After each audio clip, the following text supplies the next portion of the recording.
Hi, Professor St. Pierre. Today I'm going to be giving a presentation on the power of social media. This was covered in Chapter 7, and I'm going to be giving a little bit more detailed elaboration on each of the different platforms. So before we go anywhere, we should really talk about the ACE process. What is ACE exactly? It's a process of communication that allows you to analyze your audience, your goal, and your medium choices, compose an effective message to go with your strategy, and evaluate the success and failures of your campaign. Now, how exactly do we apply this with social media? Well, to start, we have to look at the analyze phase. What exactly are we going to be analyzing would be our goals. What do we want to get done with this campaign?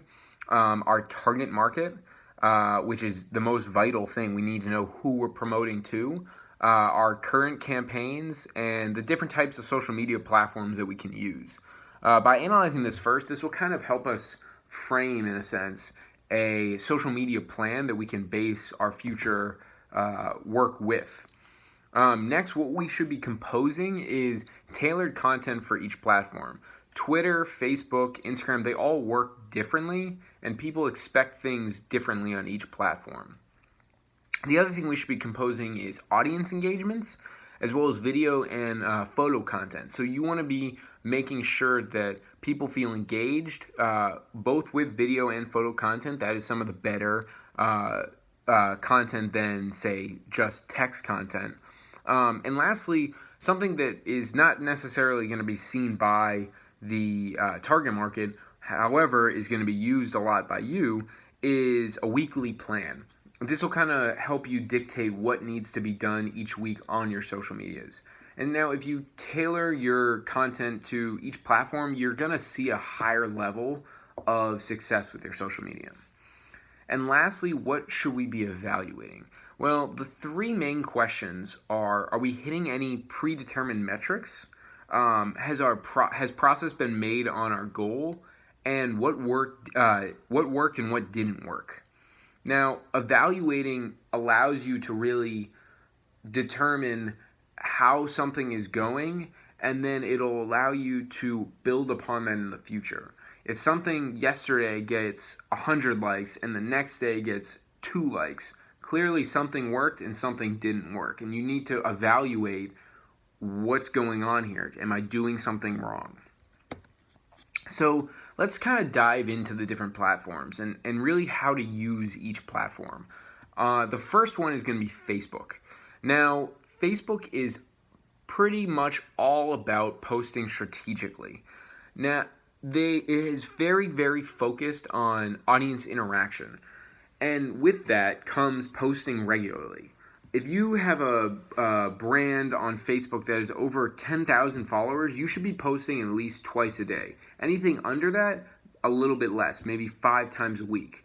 And time of day does matter. You don't want to be posting at 8 a.m. in the morning and 11 o'clock at night. That's not when people are on Facebook. Next, you want to be rewarding your audience, giving them giveaways, coupons, and sales that incentivizes them to share your content. Also, visual content gets a lot more attention than just text content. I think I mentioned that in the previous slide, and on Facebook that is huge. So you really should be using video and pictures more often. Lastly, you should be asking for feedback from your audience, and you should also be listening and responding to them. Facebook is a great opportunity and a great platform to show off your company's good customer service. You want to make your audience feel valued. The next platform is Twitter.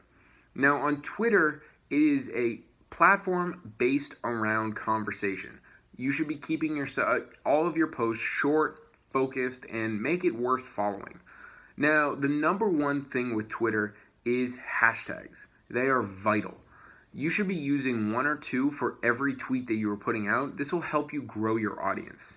Next, you should be retweeting, which will show your followers that you're more involved, not just in your own personal content, but the community's content.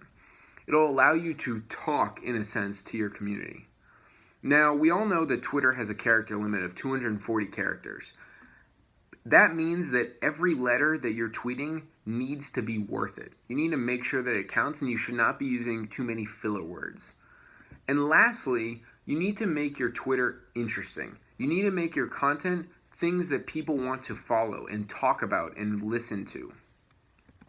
The next platform is Instagram. Now, Instagram is heaven for photos. Therefore, you need to be making sure that your photos are perfect. They need to be the right filter and the right optimization for a small screen. You should be also leveraging user content to make the community feel a little bit more involved. But at the end of the day, you want to be telling a story. Instagram uses a grid on your profile page, and that grid should tell a story of your brand visually. You should also be considering looking to work with influencers. Influencers have become a very key part of Instagram, and therefore they can help you grow your brand image and spread awareness about your brand. The next thing that wasn't really covered in the lesson, but I wanted to talk a little bit about, was Snapchat. Snapchat is getting more and more popular with a younger audience and is very, very, very important for businesses to try to tap into. They can create fun visual filters to be used and shared by Snapchatters. They can also create similar facial filters and develop AR advertisements that are very entertaining to the users and make them want to share. Now, they can also advertise on Snapchat, but they have to remember that ads are only 5 seconds. So you need to make sure that you're giving an impact in that short of time, because people aren't blind to ads on Snapchat. If you're making it worth their while, they will click on it. Now, this has helped me because I created a music blog, Colossus Music, and it's helped me grow my social media tremendously. I've created a community on Twitter. I made visual appeal on Instagram, and I've advertised on both and saw interactions grow tremendously. And these are just two examples of our Twitter and our Instagram, just to get a sense of what we do at Colossus. And so I thank you and have a happy holidays.